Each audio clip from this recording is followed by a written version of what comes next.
पता है, जब रामायण युद्ध के बाद सब विदा ले रहे थे और श्री राम से अपने लिए वरदान मांग रहे थे, तो जामवंत जी ने प्रभु से क्या मांगा, सुनकर आपके होश उड़ जाएंगे। अक्सर लोग उन्हें कहते हैं बूढ़ा जामवंत। बुढ़ा होगा तेरा बाप। अरे सॉरी भाई, मैं नहीं कह रहा, ऐसा कुछ लोग मानते हैं। लेकिन सोचने वाली बात है, अगर वो वाकई इतने ही बूढ़े होते तो क्या वो भगवान से ऐसा खतरनाक वरदान मांगते? आज के इस वीडियो में हम उसी रहस्य से पर्दा उठाएंगे कि आखिर क्या था वो वरदान और क्यों ऋक्षराज को त्रेता युग से द्वापर युग तक इंतजार करना पड़ा। तैयार हो जाइए जामवंत जी की उस अनसुनी और रोंगटे खड़े कर देने वाली कहानी के लिए, जिसे सुनकर आप भी कहेंगे the legends never get old. कहानी शुरू होती है सतयुग से, जब ब्रह्मा जी के अंश से ऋक्षराज जामवंत का प्राकट्य हुआ। दोस्तों, उनकी ताकत का अंदाजा इस बात से भी लगाया जाता है कि जब भगवान विष्णु ने वामन अवतार में 3 पग में सृष्टि को नापा, तो कुछ मान्यताओं के अनुसार उसी दौरान जामवंत जी ने अपनी अद्भुत गति का परिचय देते हुए पृथ्वी के चक्कर लगाए थे, जिसकी कल्पना भी मुश्किल है। फिर समय का चक्र घूमा और आया त्रेता युग, यानी रामायण का काल। यहाँ हमें जामवंत जी एक सलाहकार और अनुभवी योद्धा के रूप में दिखते हैं, और बहुत से लोगों को लगा ये तो बस एक मार्गदर्शक और बूढ़ा जामवंत। बुढ़ा होगा तेरा बाप। अरे सॉरी, मैं नहीं कह रहा, ऐसा लोगों को लगता है। लेकिन क्या वो वाकई कमजोर थे?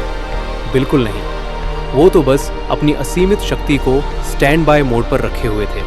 अब आते हैं उस रहस्यमयी वरदान पर। रामायण का युद्ध समाप्त हो चुका था, विदाई का समय था, जहां हनुमान जी ने भक्ति मांगी और विभीषण ने राजपाट।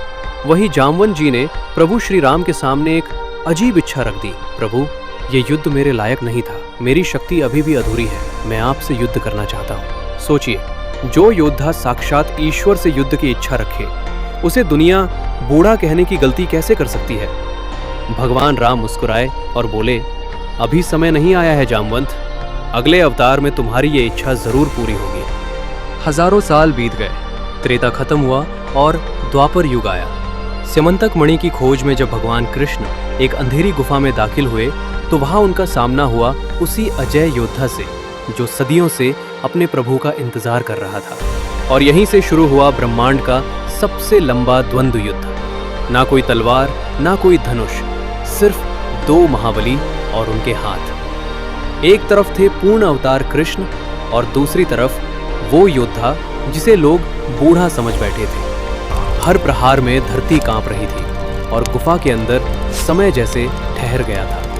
दोस्तों, ये युद्ध 1-2 दिन नहीं, बल्कि पूरे 28 दिनों तक चला। 28वें दिन जब जामवंत जी को लगा कि उनकी ताकत कम पड़ रही है और सामने वाला योद्धा कोई साधारण इंसान नहीं हो सकता, तभी उन्हें भगवान राम के उस वरदान की याद आई।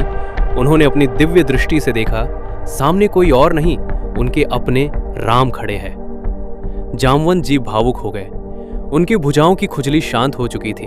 उन्होंने न केवल मणि लौटाई, बल्कि अपनी पुत्री जामवंती का हाथ भी श्री कृष्ण को सौंप दिया।